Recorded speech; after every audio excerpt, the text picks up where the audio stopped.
Is Islam Makhachev the greatest of all time? Before I get into that though, if you're new here, make sure you subscribe as I've got brand new videos every single week. UFC 322 went down at Madison Square Garden, and as a European fight fan, I slept through most of the card, but luckily the first few fights ended quicker than I do in bed.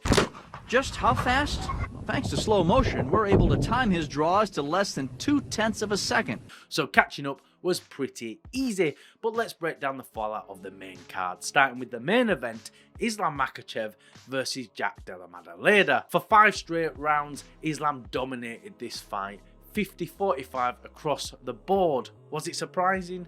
No, but it was surprising how little JDM actually did. Round 1, JDM looked pretty good at the start, pressuring Islam, poking at openings, mixing high-low combos, but the moment Islam shot a single leg, the entire fight flipped. He chained it into a trip, landed straight into half guard, and started doing what he always does: heavy hit pressure, wrist control, and total suffocation. Even though Jack Della couldn't defend the takedowns, he did defend the submission threats really well. He blocked the Darce setups, hit his neck, but he could not get up. His best offense the entire fight was an illegal up kick at the end of round 1.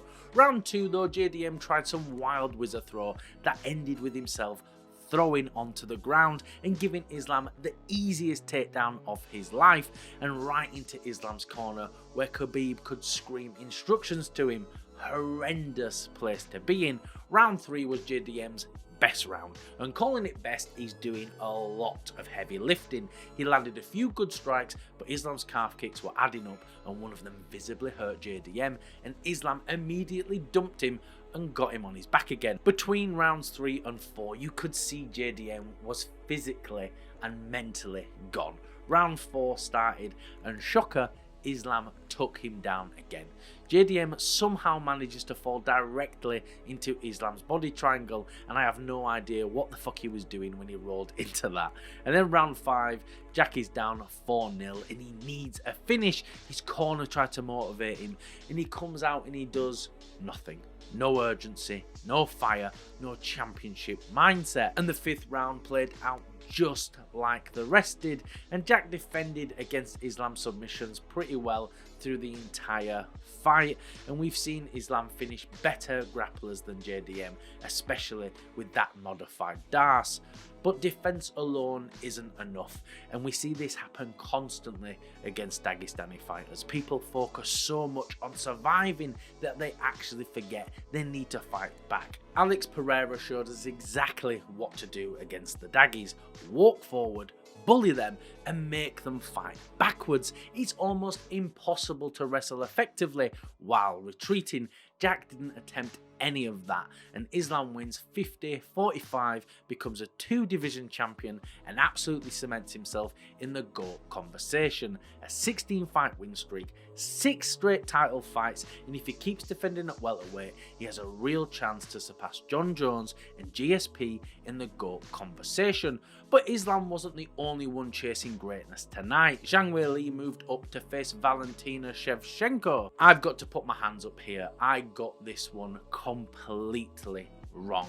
I thought Zhang had this one in the bag, and she absolutely did not. Valentina Shevchenko dominated Zhang 50-45 in a one-sided technical masterclass. I didn't expect the size difference to matter so much, but it was almost everything. From the first minute, Valentina punished Zhang with perfect counter knees and vicious body kicks.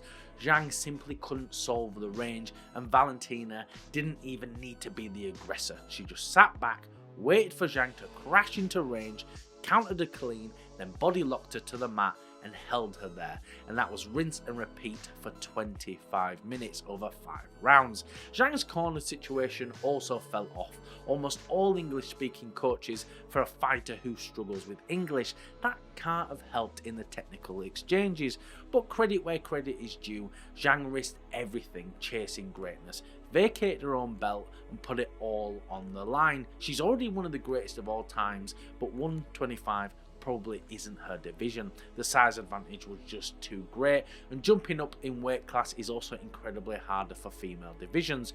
Only one woman has ever successfully moved up and won a second belt: Amanda Nunes, and even she did it in a division that barely existed. Even Valentina has attempted to do it and failed twice. Still, I'm interested to see where both women go next. Maybe Valentina moves up to fight Kayla Harrison, and that leaves room for Zhang to stay at 125 and give it another crack. But speaking of giving it another crack, Michael Morales cracked Sean Brady, knocking him out in the first round. I did not expect Morales to tear through Brady like that. Brady tried to stay long, tried picking his shots, but Morales pieced him up with jabs, uppercut combos, and long straight sharp counters, and found the finish. Clean, brutal, clinical, and if welterweight wasn't such a stacked division, I could see Morales getting a title shot, but people like Ian Gary, Shavkat and Usman chomping at the bit, it makes it difficult for Morales to get a title shot.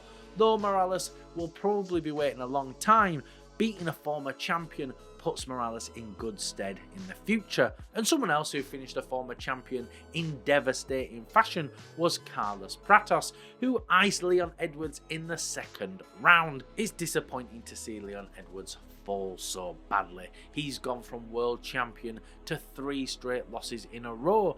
Technically, he actually looked good in round 1. Sharp takedowns, good back takes and nice clinch work. But round 2 rolled around and Prates' leg kicks and long jabs started messing with Leon's balance. Prates pressured, pushed forward, landed a perfect straight left that shut Leon's lights off, and it's hard to see where Leon goes from here. This genuinely might be the end of his run. Then opening up the main card, Benoit Saint Denis separated Beneil Dariush from his consciousness in 16 seconds. There's barely anything to really analyse in this fight, but if you're looking for a video on that, I'm sure Jack Slack will be putting together a 50-minute video on it, and I can't wait to watch it, but I just don't have the technical chops to break down a 16-second fight. But Dariush landed a couple of calf kicks, stepped into range, dropped his right hand, and Benoit Saint Denis launched a perfectly placed left right behind the ear. Bang! Dunzo. And it's crazy to think just a couple of years ago, Dariush was the dark horse of lightweight. Now he's getting dusted off by a Frenchman. What a fall. But overall, UFC 322 was an incredible card. Every fight delivered. We got shocking finishes, dominant performances, and a truly elite showings from Islam and Valentina. Thank you everyone for watching. If you can like, comment and subscribe, it really does help the channel.